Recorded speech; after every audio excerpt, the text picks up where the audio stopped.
As the moon began to rise, a sense of unease settled upon Kate. She had been driving for hours on this remote, winding road, heading towards an unfamiliar destination. The car's tires hummed a haunting melody against the asphalt, and the oppressive silence was broken only by the occasional gust of wind.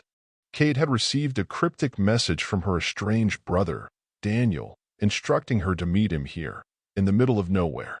She hadn't seen or heard from him in years, and the message was laced with a sense of urgency that gnawed at her nerves. With every mile that passed, her anxiety deepened.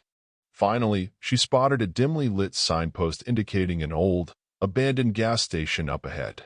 The sight of it sent shivers down her spine, but she had no choice but to pull over. The building's broken windows and shattered glass seemed to whisper dark secrets. As she exited her car, the wind carried the eerie moan of a rusty, swinging sign, swaying like a pendulum. Kate hesitated for a moment, then pushed through the creaking door, revealing a dimly lit interior with broken shelves and a single flickering light bulb. In the far corner, she saw Daniel, hunched over a table, frantically scribbling on a piece of paper.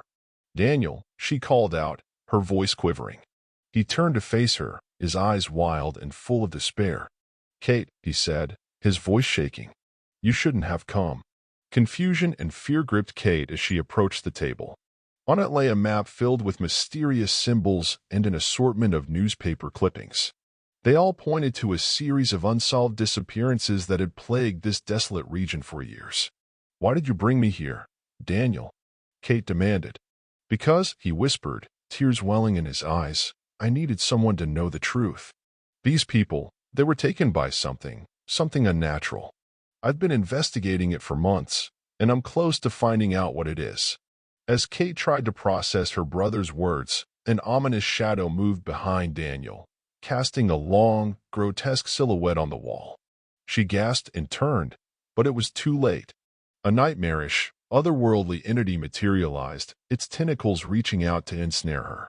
In a desperate struggle, Daniel attempted to save her, but he too was ensnared by the creature's inescapable grip.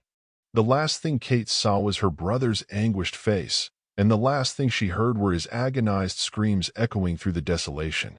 As the entity consumed them both, the dim light of the gas station faded, leaving nothing but darkness and silence. The authorities would later find her abandoned car, but Kate and Daniel were never seen again. Their disappearances remained a haunting mystery, a dark secret buried in the desolation of that forsaken place, leaving a trail of unanswered questions and sorrowful hearts.